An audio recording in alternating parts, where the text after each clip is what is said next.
ಒಂದು ಸ್ಕೂಲಿನಲ್ಲಿ ಒಂದಷ್ಟು ಮಕ್ಕಳಿಗೆ ಅವರ ಟೀಚರ್ ಒಂದು ಪ್ರಶ್ನೆಯನ್ನ ಕೇಳ್ತಾರೆ.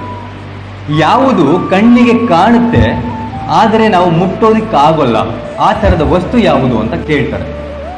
ಸೊ ಆ ಕ್ಲಾಸಲ್ಲಿದ್ದಂತಹ ವಿದ್ಯಾರ್ಥಿಗಳಲ್ಲಿ ಕೆಲವೊಬ್ರು ಹೇಳ್ತಾರಂತೆ ಸೂರ್ಯ, ಬಿಕಾಸ್ ಸೂರ್ಯನನ್ನ ನಾವು ಕಣ್ಣಿಂದ ನೋಡ್ಬೋದು ಆದರೆ ಮುಟ್ಟೋಕ್ಕಾಗಲ್ಲ. ಇನ್ನೊಂದಷ್ಟು ಜನ ಹೇಳ್ತಾರಂತೆ ಆಕಾಶ, ಆಕಾಶವನ್ನ ನಾವು ಕಣ್ಣಿಂದ ನೋಡಬಹುದು ಆದರೆ ಮುಟ್ಟೋಕ್ಕಾಗಲ್ಲ ಅಂತ.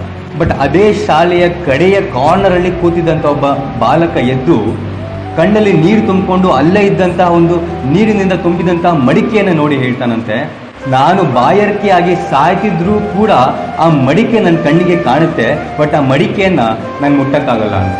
ಆ ಮಡಿಕೆಯನ್ನು ನಾನು ಮುಟ್ಟಕ್ಕಾಗಲ್ಲ, ಆ ಮಡಿಕೆಯಲ್ಲಿರುವಂಥ ನೀರನ್ನು ನಾನು ಕುಡಿಯಕ್ಕಾಗಲ್ಲ ಅಂತ. ಹಾಗೆ ಹೇಳಿದಂತಹ ಬಾಲಕ ಬಿ ಆರ್ ಅಂಬೇಡ್ಕರ್ ಅವರು. ಸ್ಕೂಲಲ್ಲಿ ಓದ್ಬೇಕಾದ್ರೆ ಎಲ್ಲ ಮಕ್ಕಳು ಕೂಡ ಹೋಗಿ ಆ ಮಡಿಕೆಯಿಂದ ನೀರನ್ನ ತೆಗೆದು ಕುಡಿದ್ರೆ ಅಂಬೇಡ್ಕರ್ ಅವ್ರಿಗೆ ಮೇಲಿಂದ ನೀರು ಚೆಲ್ತಿದ್ರಂತೆ, ಅವ್ರು ಬೊಗ್ಸೆ ಹಿಡಿದು ನೀರು ಕುಡಿತಿದ್ರಂತೆ. ಅಲ್ಲಿಂದ ಇವತ್ತು ಎಲ್ಲೂ ಬೇಕಾದ್ರೂ ಕುತ್ಕೊಂಡು ನೀರು ಕುಡಿಬಹುದು, ನಾನು ಯಾವ ಒಂದು ಕೊಳದಲ್ಲೂ ಬೇಕಾದ್ರೂ ನೀರು ಕುಡಿಬಹುದು. ಇವತ್ತು ಆ ಒಂದು ಪರಿಸ್ಥಿತಿ ಬಂದಿದೆ ಅಂದ್ರೆ ಅದಕ್ಕೆ ಕಾರಣ ಬಿ ಆರ್ ಅಂಬೇಡ್ಕರ್ ಅವರು.